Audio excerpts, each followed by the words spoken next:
Welcome back to Before We Burn Out. Today we're looking at why the hard sell of net zero, which is so often rooted in fear and doom, often backfires. Sonia Soda's piece in the publication The New World, she says that the fear and the doom, it can lead to fatalism. It's the idea that it's all so bad, there's nothing to be done. And so today in this conversation, we're asking, how can we communicate the urgency of climate action without tipping into hopelessness? So let me give you some context, mainly because I am currently reading Mikaela Loach's book. So I first heard of Mikaela Loach. She's speaking at an event at the South Bank Centre with Grace Blakely. And they were both promoting their books. My boyfriend is reading Grace Blakely's. I am reading Mikaela's because that is our relationship. And Mikaela's book is called It's Not That Radical. And what I wanted to do in this section is just to share a few thoughts and a few quotes from that book, which is written in a very accessible and really refreshing tone, which is different from the last 20 years of climate communications, which has been pretty dire. And so in summary, what her book is about is the idea that climate justice is not a radical demand. It's actually a necessary collective justice-centered movement, which is a nice way of sort of framing it. And so, to quote her directly, she says, capitalism requires there to be someone at the bottom to exploit from. It requires inequality. And so we can never have collective liberation under a system like this, which is, she's a young woman and that hit home. And then she goes on to say in another section of the book, by going beyond solidarity and individualized lifestyle changes, I saw the incredible transformation that comes from building community power. It's only when we come together that we can transform the system itself. And so what I took from that is that fear and that individual shame that I feel, I sense others feel, that's not going to build the momentum. But it's hope and solidarity and systemic critique that will. And so I'll just end on some more of the practical advice that she offers in the book, where she says, every action we take will contribute to the movement, whether you see it or not. Every fraction of a degree of warming that we can prevent matters. Every single action we take is so worth it. And the real radical act is to imagine a world where we thrive together and then we fight to build it. So for me, her lines don't minimize the climate crisis, but for me, they have reframed it. And that call she asks of us to imagine a better world, for us to imagine a world where we do act collectively and hold on to that hope, even when the system feels rigged, is summarized in this lovely line where she says, a new world is utterly reliant on us being able to see the humanity in all people, even if those people can't see our humanity. And it's the hard pill to swallow. So I guess for me, that's kind of reframing some of the feelings that I've had when I've read the headlines and I've seen banks walking away from their climate agreements. And recently I was in a focus group for a well-known footwear brand, and they were testing their purpose-led campaign ideas. And so in the focus group, they were showing us two different themes that they wanted to go down. And the first creative that they showed us, it was quite sort of doom-heavy messaging. It was images of the melting ice, the planet in flames. And I, being the only sustainability professional in that group, because it was all consumers, my reaction was almost lethargy. Like, it just made me feel tired. Made me feel unmotivated. And to be honest, it kind of made me cringe. I was just like, oh, and I love this footwear brand. I have several of their shoes. And I think that's how some of us that have been in this game for a while feel. It's just like, la, la, la, la, la. I just don't want to hear it anymore. But then what really changed it for me is, because I was sort of disheartened in this focus group, is that the second creative was focused on communities, cleaning beaches, kids planting trees together, neighbours helping each other. that idea of leaning into connection and collectivism. And then my reaction totally flipped. I was energized. I was ready to lean in. I wanted to be part of that campaign. And that certainly from the group that I was in felt like the more positive, activism in a way that felt good and felt nice and felt nourishing.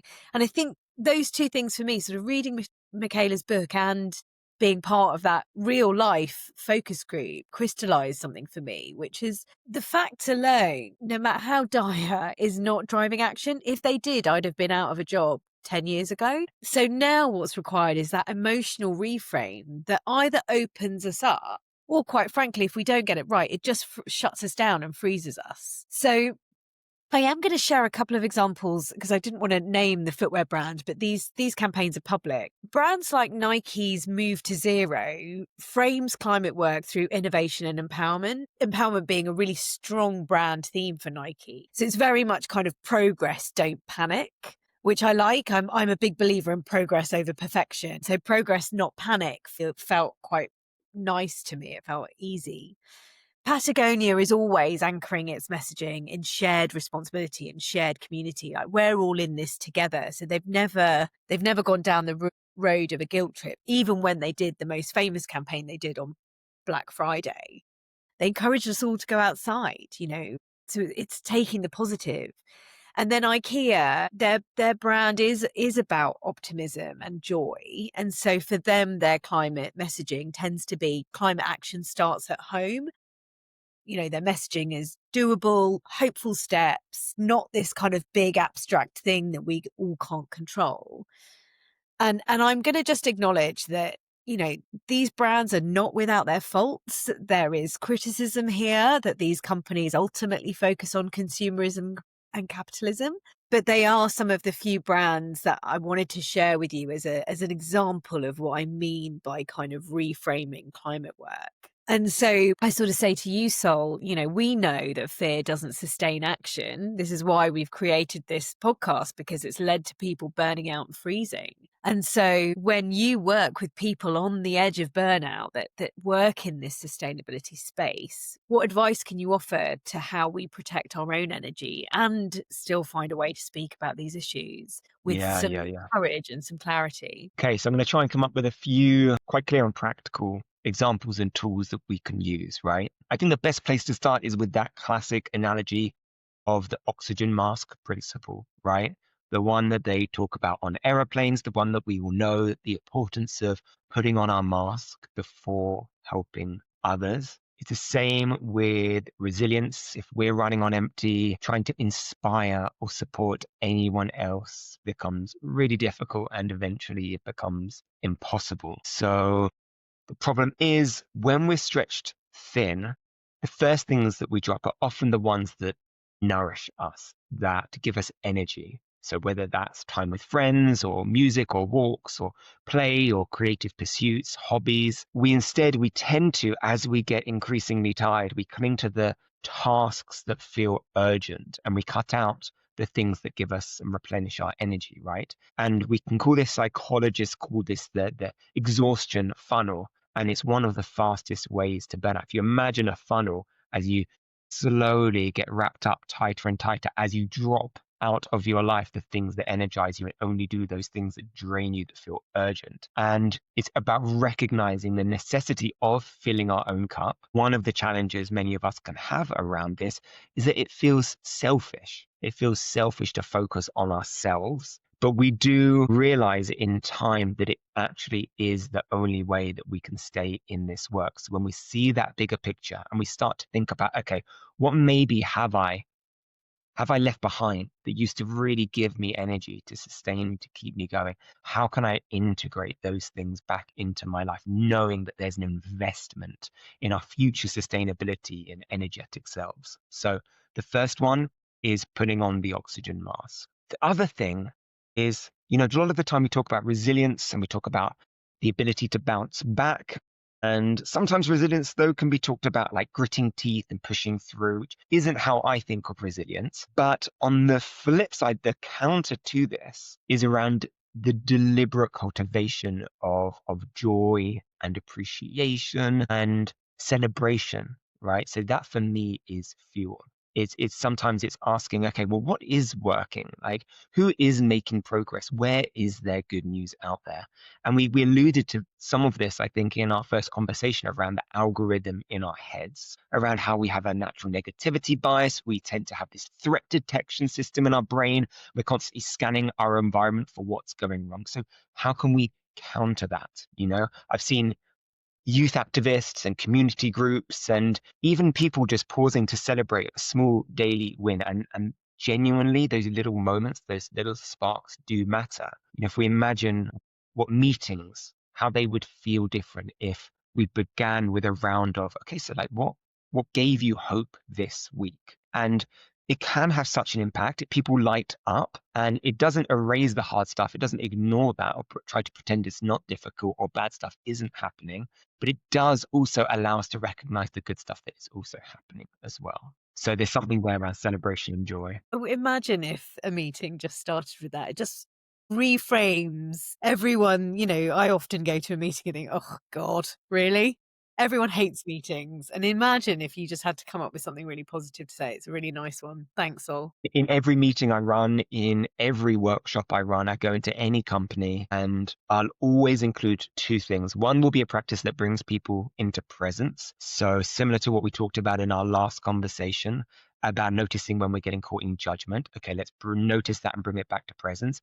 And then I also counter and I build it up with a celebration. And it really surprises people. It's not what people are expecting. The third thing, the final thing I'll mention is around reconnecting with our own story. Why do we care about this work?